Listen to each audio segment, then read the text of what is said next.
A'udzu billahi minasyaitonir rajim. Bismillahirrahmanirrahim. Assalamualaikum warahmatullahi taala wabarakatuh. Alhamdulillahi rabbil alamin. Wassalatu wassalamu ala rasulihil amin wa alihil akramina wa sahbihi ajma'in. Wala hawla wala quwwata illa billahil aliyyil azim. Amma ba'd. Yang dimuliakan Tuan Imam, seterusnya muslimin dan muslimat, tuan-tuan dan puan-puan yang dirahmati Allah. Alhamdulillah, kita dapat bersama pada minggu ini, di mana pada malam ini kita melihat apakah langkah-langkah yang perlu diambil oleh pihak pemerintah bagi mengusahakan supaya peluang-peluang pekerjaan ini ada di dalam masyarakat. Jadi dulu tuan-tuan, kita telah melihat bagaimana Nabi SAW telah melakukan pelbagai tindakan dan inisiatif supaya rakyat dia ada kerja dan rakyat dia boleh berdikari. Dan ini telah pun kita lalui dalam hadis yang mana sebelum ini menceritakan ada seorang Ansar yang miskin mari bertemu dengan Nabi SAW dan minta bantuan. Lalu Nabi tanya pada dia, rumahmu ada mendapa? Lalu dia jawab, rumah dia ada dua barang. Pertama sekalinya lapik. Itulah kain lapik, yang mana dia lapik atas kenderaan. Dia lapik buat duduk. Kemudian yang kedua ada bekas air. Dia buat minum untuk dia dan keluarga dia. Dan Nabi SAW telah melelong barang-barang tadi. Dan hasilnya Nabi kita dapat harga yang paling bagus sekali, 2 dirham. Lalu 1 dirham diminta supaya menyiapkan makanan dulu untuk keluarga dia. Sebelum dia nak tinggal pergi kerja, biar ada dulu makanan pada keluarga dia. Ni orang nak kerja ni, kalau lah dalam keadaan hati resah, tak jadi juga. Jadi nak kena jamin dulu bahawa tak ada masalah, ia boleh mikir masa nak kerja. Dia pergi beli dulu makanan, ke anak beranakmu dulu rumah. Kerana mu nak pergi kerja, nak main dalam hutang, dalam rok ni bukan senang. Oleh sebab tadi sedirham diarahkan supaya membeli dulu makanan dan menyiapkan makanan itu untuk keluarganya. Manakala sedirham lagi, inilah Nabi SAW guna wak modal kerja dia. Itu dengan membeli mata kapok. Lalu Nabi kita sendiri yang pasangkan kayu ke dalam mata kapok. Lalu Nabi mengarahkan beliau supaya keluar untuk mencari kayu api dan jangan balik selama 15 hari. Inilah suatu cara yang telah kita belajar sebelum pada ini dibuat oleh Nabi kita sebagai pemerintah kepada rakyatnya yang minta bantuan, sedangkan Nabi melihat dia orang yang berpotensi dan mampu untuk mencari kerja, tuan-tuan. Jadi daripada apa yang telah kita tengok daripada cerita itu malam ni, kita cuma merumuskan sajalah apa dia kerja pihak pemerintah yang boleh dibuat berdasarkan pada cerita Nabi tadilah, sebagai pemerintah yang sah lah, di mana Nabi kita mengambil tindakan-tindakan proaktif yang kita sebutkan tadi. Jadi apa benda agama kita kata dalam hal ni berkait dengan tugas pemerintah, berkait dengan rakyat dia hok dok kerja, hok sedang cari kerja, hok sedang menganggur, hok jenis bangsaan kena buang kerja ramai. Dan inilah yang kita nak tengok apa dia rumusan yang boleh kita tengok daripada tugas-tugas pemerintah apabila mereka ini dilantik oleh pihak rakyat lah untuk menguruskan kebajikan dan kemaslahatan mereka ini. Jadi yang pertama sekali yang boleh kita rumuskan daripada cerita Nabi kita sallallahu alaihi wasallam ini ialah pihak kerajaan perlu memberikan skill, memberikan kemahiran. Itu kerja kerajaan juga. Kerana rakyat ia tak reti nak masuk bidang mendapa. Ia tak nampak nak masuk bidang mendapa tu gelak gambar. Jadi pihak kerajaan perlu menyediakan tempat-tempat latihan ataupun juga tempat-tempat untuk memberi kemahiran supaya sesuai lah dengan industri 4.0 pada hari ini yang kebanyakannya menggunakan peralatan digital dah hari ini. Tidak lagi main pakai kakah-kakah lama itu dah dikira banyak dah. Benda-benda yang tak pakai dah kakah-kakah lama tadi. Ini yang boleh kita tengok hari ini kerja-kerjaan dah mula banyak berubah dah. Kalau bank dulu kok kita duduk beratur kok nak boleh ambil pitih pergi pagi pukul 10 baru boleh balik. Tu pun keadaan penuh beriuk duk tunggu. Duk di jabak poh sama dulu kok memang dah setengah-setengah kita kata kok berepek, berendeh duk tunggu bawa anak, cara bawa anak. Orang tua tak ada tempat kursi nak duduk, cara dia dengan duduk tenggek kawan tu. Cakung belah-belah cakung dak rok bangun mula pun ada. Jadi macam-macam lah kita kata learning dak jumpa nampak dah. Kakak pemandangan gitu dak apa nampak dah learning. Ini yang kita kata daripada kemajuan industri 4.0 tadi lah. Bapak T-Bank pun orang dak apa ramai mana dah. Ke mana orang-orang hok ambil pitih tak ke mana lah ni. Ini yang kita kata bagaimana apabila kemajuan ini mula melanda pada kita, maka cara-cara tradisional dulu dah tidak lagi relevan, tidak sesuai dah untuk diamalkan pada hari ini.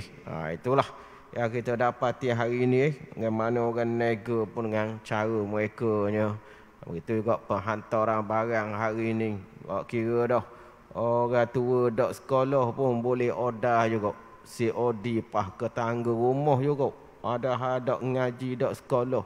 Suruh saing pun belok beleko dak reti kala dah. Tapi inilah kemajuan yang sedang kita alami hari ini.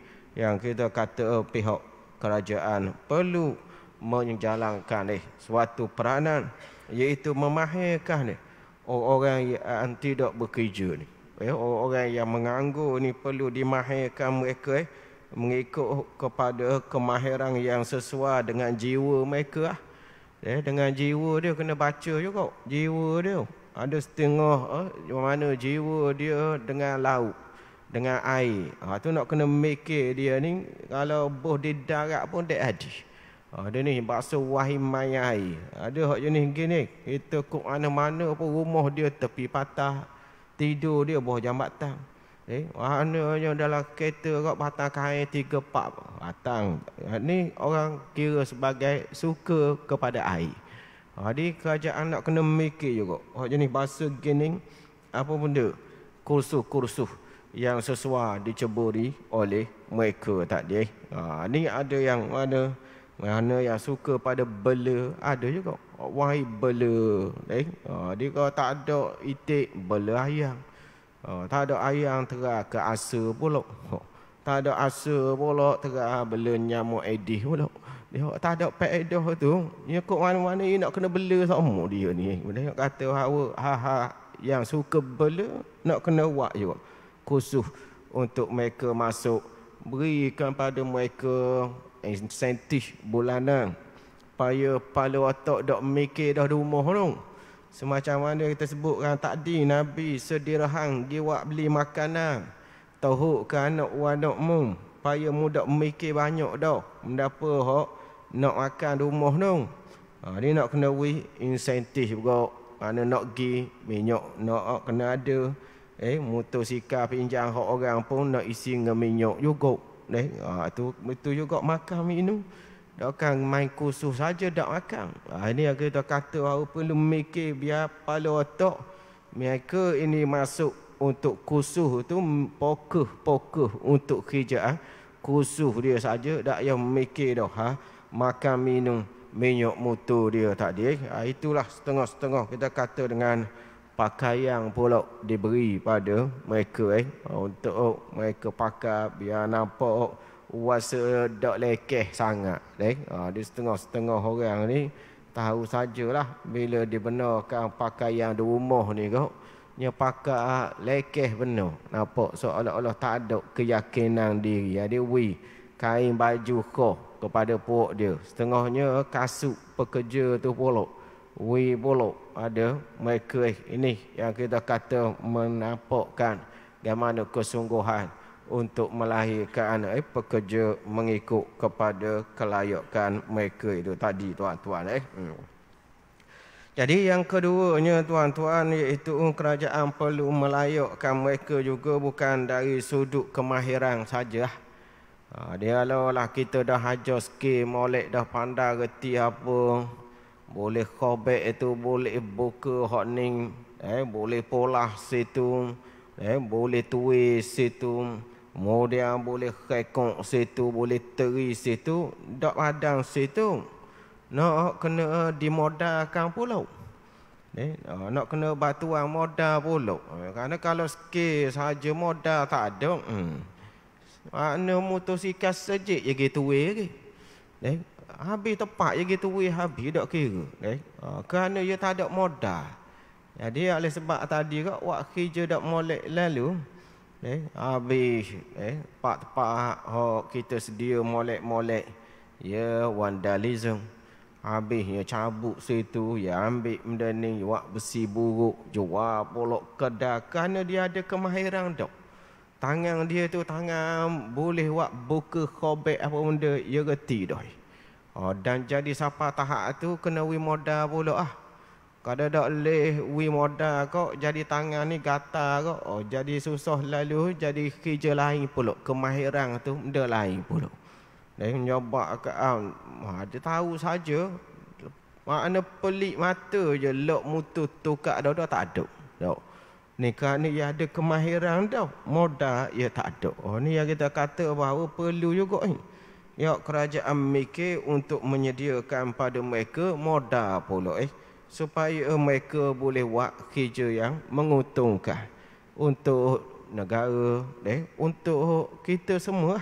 Dengan sebab mereka bekerja menjadi suatu kemudahan untuk kita mendapatkan perkhidmatan tu.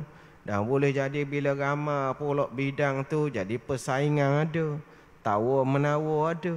Jadi harga tentulah lebih kompetitif. Dan ini yang kita nak supaya jangan sama kali kita ni anak muda ramai tapi mana terlibat dengan kerja-kerja tertentu tak berapa kerak sangat dek. Jadi atas asas inilah tuan-tuan kita sebutkan pihak pemerintah ini perlu mengadakan sekolah-sekolah ke ataupun juga pusat-pusat vocational ke apa atau institut-institut lah untuk latihan bagi mengajar orang kita yang mana mereka ni menganggur. Tak kira umur Tak kira umur. Umur 40 pun boleh masuk lagi. Jangan duk malu. Ngaji mereka supaya mereka boleh mengubah nasib mereka. Ada bukan hak budak-budak bersijil ni saja. Hak duduk pekak tidur wakah, tidur bawah jambatan hak tak ada kerja buat ni.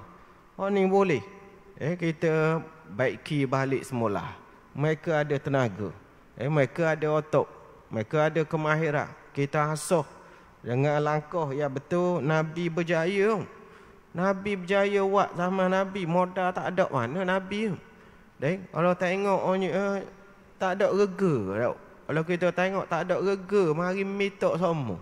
Sikit-sikit mari metok, sikit-sikit mari metok, tapi berjaya diubah oleh Nabi kita. Siapa dia mampu untuk membeli makanan, membeli pakaian, membeli kenderaan. Siapa tahap tu? Kita kata menguntungkan kerajaan juga.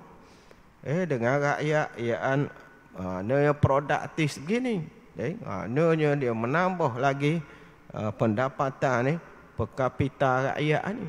Maksud yang sama, ianya suatu usaha menguatkan umat. Oleh kerana itu kita kata perlu diusahakan supaya pihak-pihak yang tidak mempunyai pekerjaan yang menganggur ini dilatih mereka mengikut kepada kemahiran yang berbeza, mengikut kepada kecenderungan mereka lah.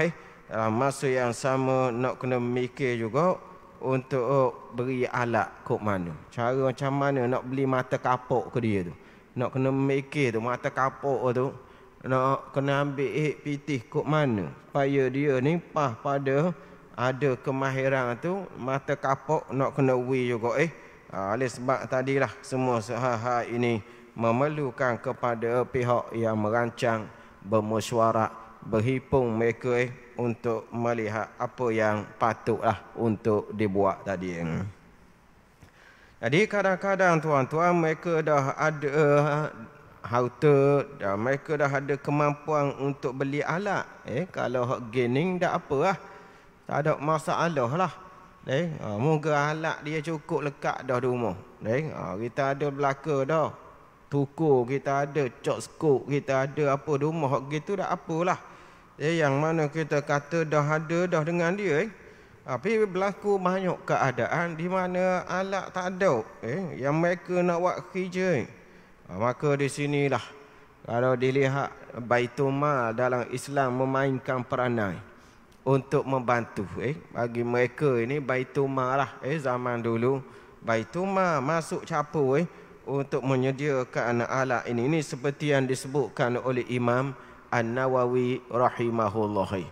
Apa kata Imam Nawawi? Qala ashabuna, berkata ulama kami, fa in kana adatuhu al-ihtirab, kalaulah memang jenis bahasa boleh buat kerja orang tu, u'tiya ma yashtari bi hirfatahu aw alati hirfatih, diberikan daripada Baitul Mal itu alat untuk dia beli.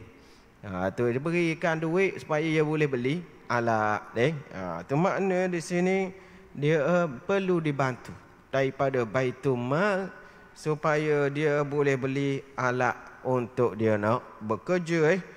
Ma ada qallat qimatu zalika am kasura, sama ada reganya murah ke mahal, nak kena mikir. Ini kerja Baitul Mal lah. Kita alhamdulillah benda hak kita cakap ni barang ada belaka dah ni. Bukan barang baru malam ni baru nak mikir. Kita kata barang ni dah dibuat oleh pihak pemerintah. Itu juga maidan majlis pun tu samalah terlibat sama naik dalam hal ini, memberikan peralatan-peralatan tertentu untuk memajukan lagi umat ini. Yang kedua tuan-tuan, yang kita boleh rumuskan daripada hadis Nabi yang telah kita baca dulu, ialah pemerintah kena suruh. Pemerintah kena suruh, tak lelok. Tak lelok. Ya ke dia lah. Budak-budak muda tu, dia tak kacau kita sudah. Biar ke dia nak kerja, tak mau kerja, ikut ke dia. Biar dia nak lepak, dia tak nampak lagi kehidupan.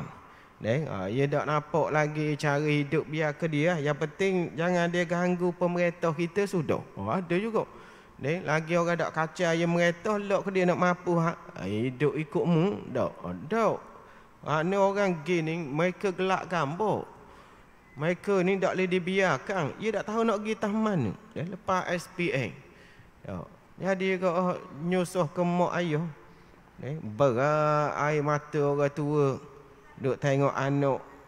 Lama ni besar jala dah. Dah we makan lama mana dah. Sekolah pun we cukup dah. Dah jadi tak guna. tak ada skepeng menepaak.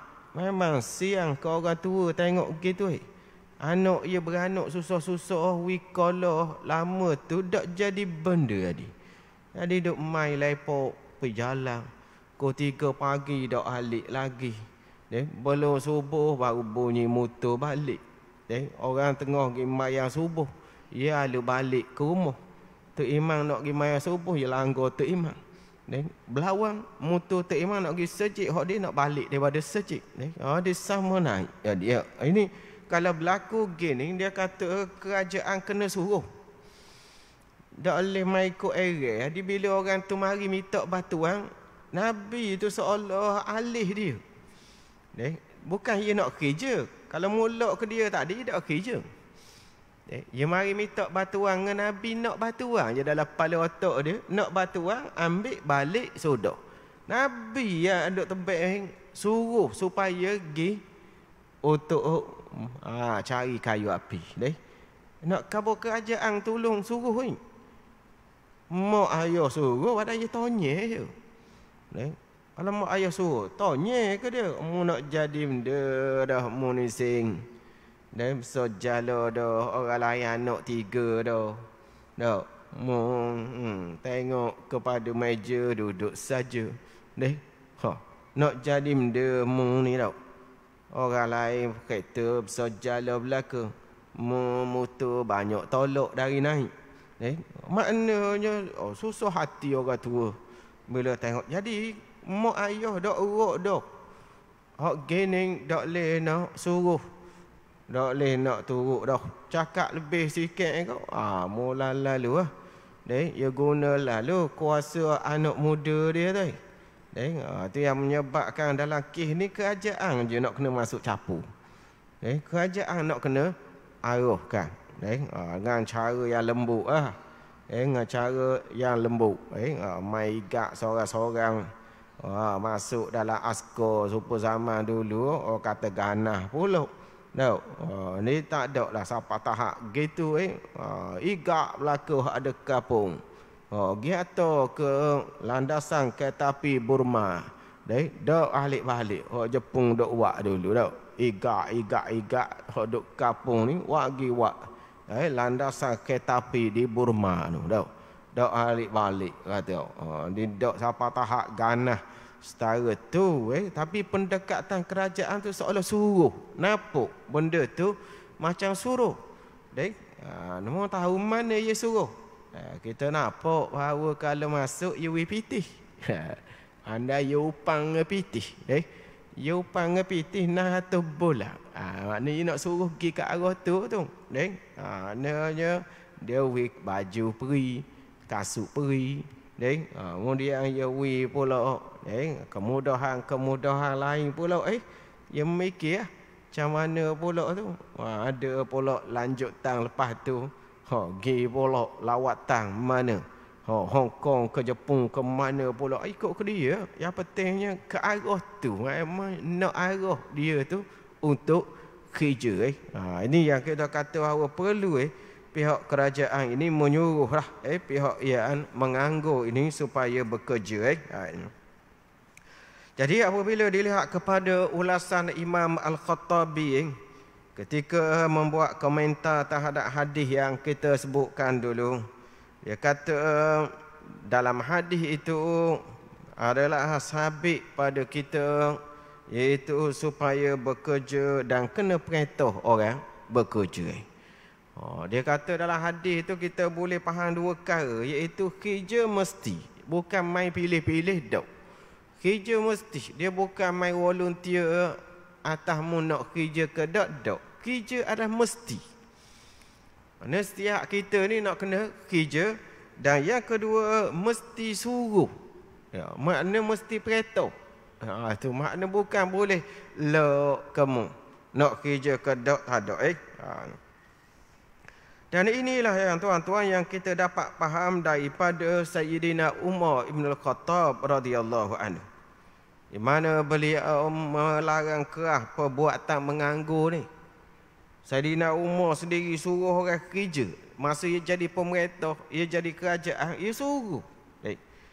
Ini yang mana disebutkan oleh Ibnu Jauzi daripada Khawat At-Tamimi yang mengatakan Sayyidina Umar bin Khattab radhiyallahu anhu pernah berkata, "Ya ma'syarul fuqara, irfa'u ru'usakum faqad wadahal at-tariq." Itu kata Sayyidina Umar, wahai golongan pakir, wahai golongan mepeh dak rok, pakai akak muka belaka, akak kepala mu belaka dengar nak khabar ni. Sesungguhnya jalan depan tu jelas, bukannya dak nampak kelabu asak dak. Fastabiqul khairat. Ndaklah mu pakak berlomba pergi cari kebaikan banyak tu. Wala takunu iyalan alal muslimin. Jangan mu jadi duk gantung harap ke orang Islam. Ni makna dia arah bangun pergi jalan jelas depan. Jangan duduk dalam keadaan harap gantung ke orang. Orang duk Allah sok mau mari batuan. Jangan gitu ni. Bagaimana Sayyidina Umar dia arahkan rakyat dia bekerja pada zaman beliau, tuan-tuan dia. Sebegitu juga yang ketiga yang boleh kita faham daripada hadis yang lepas itu juga, iaitu bagaimana pihak kerajaan perlu halakan orang yang menganggur ini kepada kerja yang bersesuaian.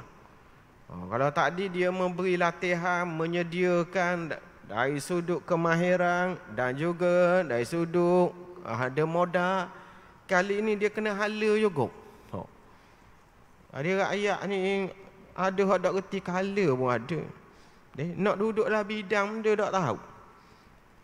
Jadi tahu saja dalam bidang tu kok penuh.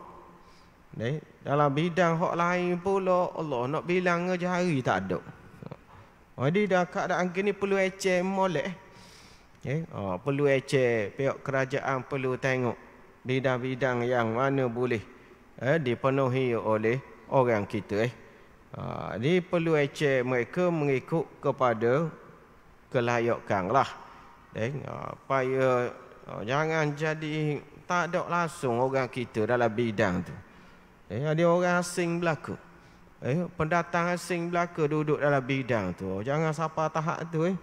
Kata setengah-setengah bidaan dapati hari ni kurang diminati oleh rakyat tempatan. Nyebabkan orang luar megang pada bidang tadi. Macam kapung dia pula.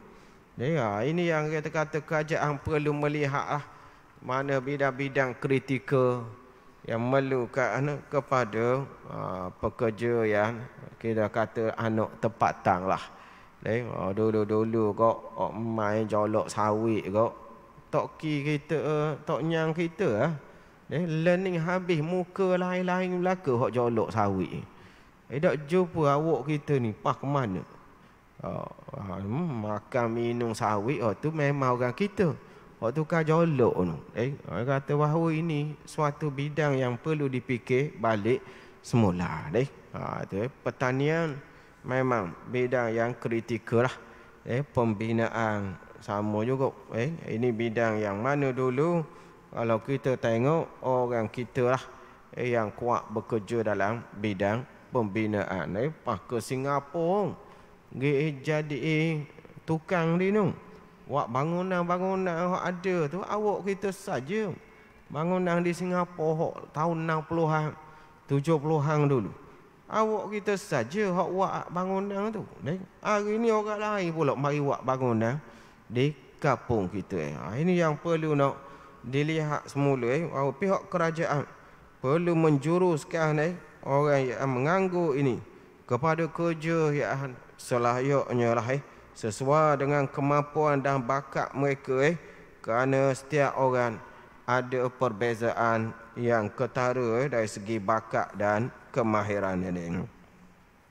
Jadi dalam hal inilah tuan-tuan, kalau kita tengok bagaimana apabila diriwayatkan oleh Nafi', dia pernah diriwayatkan oleh Nafi'. Ini cerita Sayyidina Umar bin Khattab radhiyallahu anhu lah ni. Ke mana-mana dia pemerintah yang menampakkan pelaksanaan tu, aplikasi benda yang kita khabar ni, iaitu kerajaan hendaklah cakna dalam hal menjuruhkan rakyat kerja ni. Jadi Nafi' menceritakan bahawa Sayyidina Umar pernah melihat seorang lelaki yang kuat pernah masuk ke dalam masjid. Dia bawa ada masa tu alat di tangan dia tu untuk berjuang lah. Dia bawa alat untuk berjuang dia salih dalam perang Sabir. Lalu dia kata mayu'inuni fi sabilillah, pia kau nak tolong hamba nak berjuang hamba nak berjuang ni, siapa dia nak boleh wi batuan wi dana kau boleh lah. Ni pun boh dalam ni boh tak apa. Ni temilu. Ni nak boh boh tak apa. Mana dia masuk dalam sejid mitok batuan nak pergi berjuang. Okay. Jadi apabila berlaku begini, Umar panggil lalu bagai kerajaan, dia tengok ada rakyat gini nak pergi buat kerja baik, nak berjuang di jalan Allah, tapi modal skeping tak ada.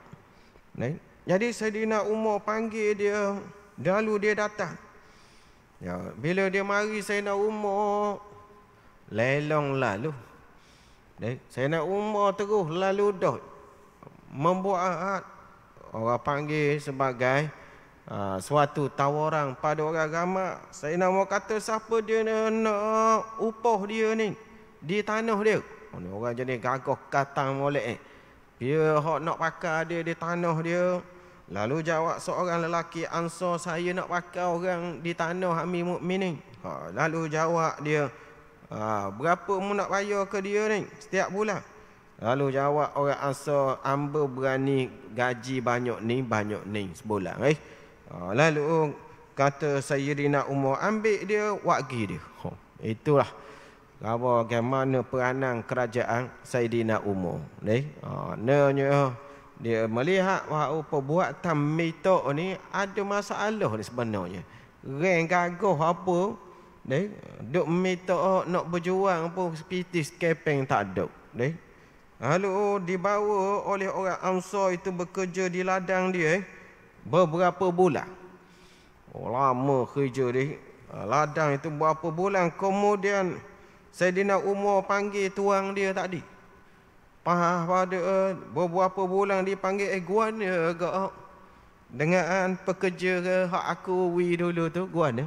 Dia memantau dia memantau, dia tengok dia tak lepas saja ambil bawa wagi bayar gaji ke tak tahu. Tak dia pantau ni, dia ada agensi dia yang memantau ni guana ke orang kerja hak aku wi hari tu guana. Jawab orang Ansar, orang molek, wahai Amir Mukminin. Lalu kata Sayyidina Umar, wah hari orang tu sini. Dia kata, lalu bawa marilah orang tadi. Lalu dibawa seuncang duit dirham. Upah dia. Apa pada tu. Lalu Sayyidina Umar kata kepada dia, ambillah. Ambillah ni piti upahmu ni. Kali ni mu nak pergi perang Sabir, pergi tak apa lah. Kalau mu tak pergi, mu nak duduk kapung pun tak apa. Itulah kita ni kau. Duk main mulut nak jual. Dari siang malam duk dakwa dabik dada kita ni berjuang piti skeping tak ada. Ni kita kata tidak berlaku benda ni. Di zaman Sayyidina Umar, mu nak berjuang di jalan Allah, tak kira lah apa saja bidang hak mu cebur, jawapannya biarlah, jangan gantung kau orang. Jangan gantung kau orang. Itu hak jelas ditunjukkan dalam hadis ini. Kemudian yang akhir sekali tuan-tuan, yang boleh kita rumuskan daripada hadis yang telah kita sebutkan tadi, iaitu perlu dibuat pemantauan. Perlu dibuat pemantauan oleh pihak kerajaan sendiri. Selepas mereka dihalakan kepada bidang yang mereka gerti takdilah, iaitu dibuat pemantauan, diketahui apa jadi dengan orang tu. Jadi lepas pada wi kursus 6 bulan, lepas tu wi modal, kena ada pula ejen duk pergi tengok semua. duk perhati. Guana betul ke dok hak kita ajar tu. Ini benda yang kita kata perlu ada, ini yang dibuat oleh Nabi kita sallallahu alaihi wasallam. Di mana kalau kita tengok dalam kisah yang telah kita sebutkan dulu, baginda memantau lepas pada 2 minggu dia tengok mendapat perubahan. Boleh beli makanan dah. Boleh beli baju dah. Ini boleh beli kenderaan dah. Maknanya ada kemajuan.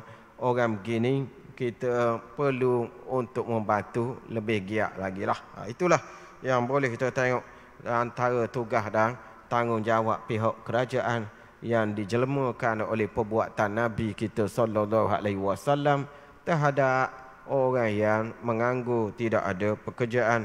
Pada dah situ untuk malam ni kita kira bagaimana ini adalah sebagai pelaksanaan yang sudah dibuat oleh pihak pemerintah dan dipergiat ditambahkan lagi lah. Itu sajalah untuk hari ini tuan-tuan. Cukup untuk itu. Wa sallallahu ala sayyidina Muhammad wa ala alihi wa sahbihi wa sallam. Wassalamualaikum warahmatullahi wabarakatuh.